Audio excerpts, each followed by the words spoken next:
Saya ingin membentangkan mengenai pengenalan dasar awam di Malaysia. Dasar awam Malaysia adalah berdasarkan nilai sosial dan politik negara pada masa ia dibuat. Namun begitu, dasar awam sentiasa berubah mengikut perubahan nilai masyarakat serta kepimpinan dari semasa ke semasa. Dasar awam digubal dan dilaksana untuk mencapai objektif sosio-ekonomi negara seperti pembangunan ekonomi, pendapatan, pengagihan, perkhidmatan awam dan kestabilan atau keselamatan negara serta kebajikan masyarakat.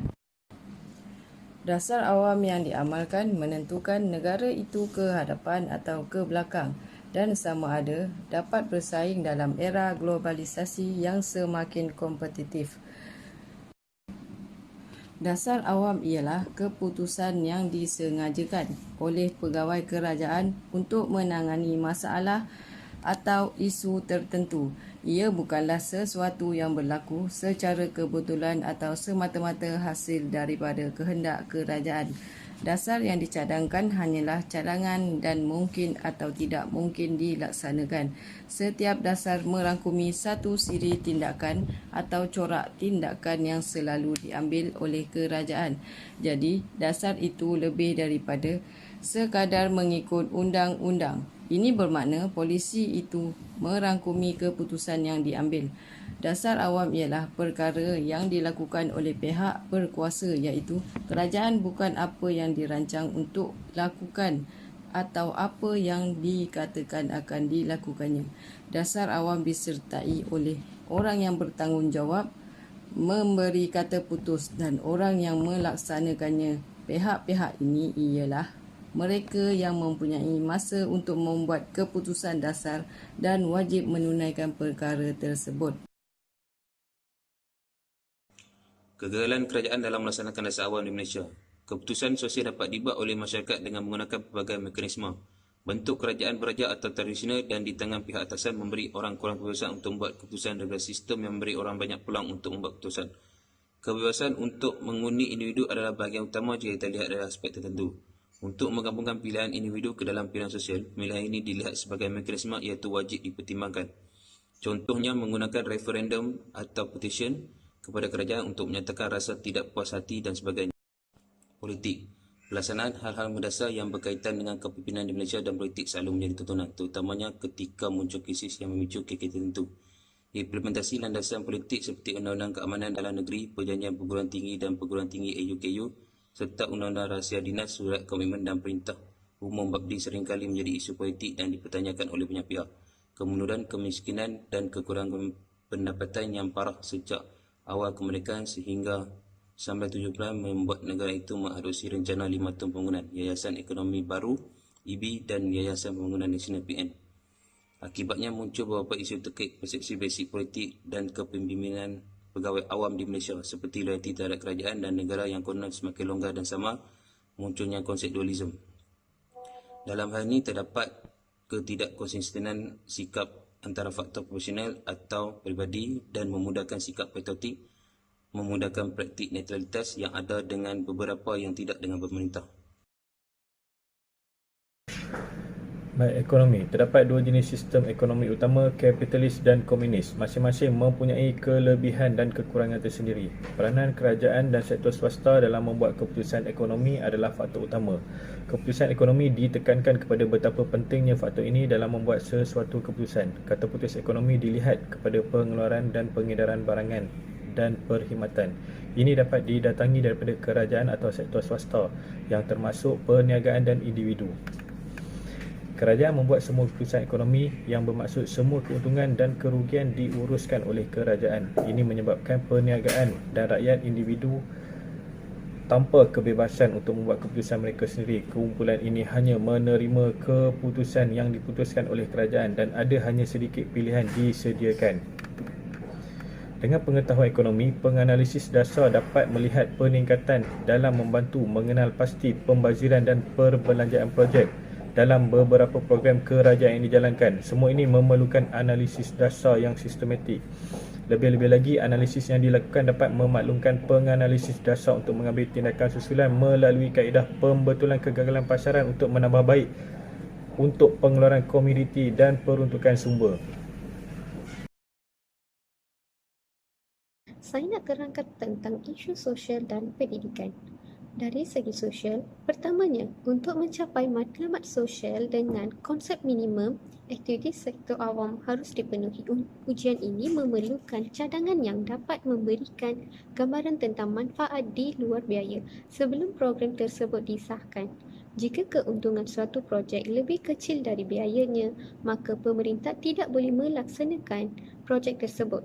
Saat menganalisis keputusan kerajaan, implikasi biaya sosial dan manfaat sosial harus difahami dengan baik dan jelas. Seterusnya, sistem pendidikan. Sistem pendidikan adalah bahagian penting dalam membangunkan masyarakat dan negara kita. Dasar pendidikan di Malaysia direka untuk menyokong perpaduan negara serta menyediakan pendidikan yang relevan dan berkualiti kepada semua pelajar. Melalui sistem persekolahan, Malaysia dibentuk dengan memberikan pendidikan kepada semua rakyat Malaysia tanpa mengira bangsa, agama dan warna kulit. Namun, setelah 53 tahun merdeka, masyarakat Malaysia yang berbilang kaum masih tidak menunjukkan perpaduan yang kukuh. Sehingga kini, masyarakat Malaysia masih berpecah belah mengikut garis persekolahan, iaitu sekolah kebangsaan, sekolah jenis kebangsaan Cina dan sekolah jenis kebangsaan Tamil. Pada tahun 1954, Jabatan Pelajaran mengeluarkan satu dasar pendidikan yang boleh dikatakan lebih jelas berbanding dengan dasar sebelum ini. Kemunculan dasar pendidikan 1954 ini atas faktor desakan dari berbagai lapisan masyarakat dan pertubuhan bukan kerajaan yang mahukan satu corak pendidikan yang lebih baik dan teratur dilaksanakan di negara. Dasar baru ini hendaklah berteraskan dasar pendidikan kebangsaan dengan bahasa Melayu sebagai bahasa pengantar utama di sekolah-sekolah di Malaysia. Atas pertimbangan dan alasan penting bahasa Inggeris dalam dasar pendidikan, kerajaan mengambil keputusan untuk mengadakan dasar pendidikan konsep Dwibahasa dalam tahun 1984 yang menjadikan bahasa Inggeris sebagai bahasa penghantar utama. Punca kegagalan kerajaan dalam melaksanakan dasar awam di Malaysia. Salah satu punca kegagalan kerajaan melaksanakan dasar awam di Malaysia ialah masalah krisis ekonomi yang berlaku pada tahun 1997. Masalah global merosakkan mata wang banyak negara Asia. Negara kita Malaysia juga merasakan nasib dan perkara yang sama, peristiwa ketidakstabilan ekonomi ini, di mana Malaysia berhadapan masalah bersama pemimpin. Kegagalan kepimpinan negara meneruskan dasar pembangunan yang telah ditetapkan merupakan faktor menyebabkan negara gagal untuk mencapai sepenuhnya matlamat. Selain itu, kurangnya dialog membabitkan dasar awam di kabinet mencerminkan masalah dalam tadbir urus kerajaan. Contohnya, ketika kereta Malaysia pertama diwujudkan, kehadiran bersesuaian dengan dasar keadaan semasa. Ketika itu yang bertujuan menghubungkan perusahaan kecil dan sederhana dengan perusahaan besar.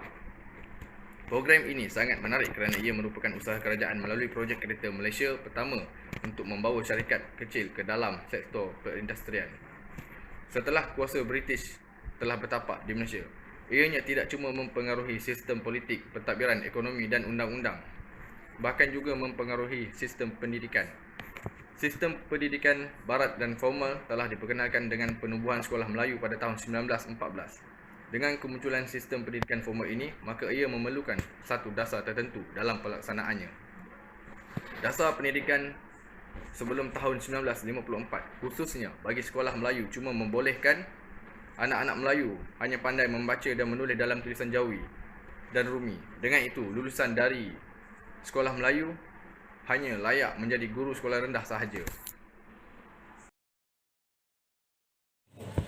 Tindakan yang sesuai yang boleh membawa kepada keberkesanan. Kerajaan mempunyai kelemahannya sendiri, tetapi ia berfungsi dengan baik untuk menangani masalah yang berpunca daripada kegagalan pasaran. Kerajaan telah memperkenalkan beberapa dasar generik untuk menangani masalah sedia ada. Ini boleh dikategorikan kepada 5 pendekatan yang berbeza. Pembebasan pasaran boleh dicapai dengan melonggarkan peraturan ketat menggunakan konsep penyahkawalseliaan. Peraturan hak cipta diwujudkan untuk barang yang telah ada di pasaran. Kerajaan boleh membantu pasaran itu sendiri dan secara tidak langsung meningkatkan dan menggalakkan inovasi. Cukai dan subsidi digunakan untuk meningkatkan daya tarikan inovasi dan mengagihkan semula wang untuk menjadikan dasar lebih berkesan. Beberapa contoh ialah program stem makanan di luar negara atau pelajar luar bandar diberikan voucher tuition. Untuk membentuk tingkah laku, kerajaan boleh menggunakan peraturan menghadkan harga barang terkawal atau menghadkan jumlah barang yang boleh dibeli apabila berlaku kekurangan.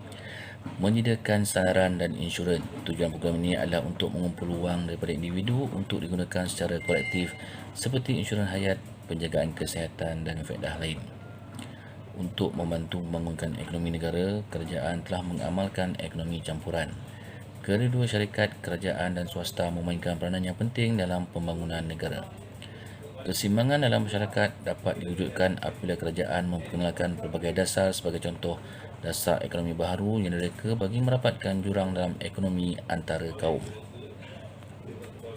Kesimpulannya, persoalan yang timbul bila, siapa dan apakah kesan dasar atau keputusan yang diambil itu.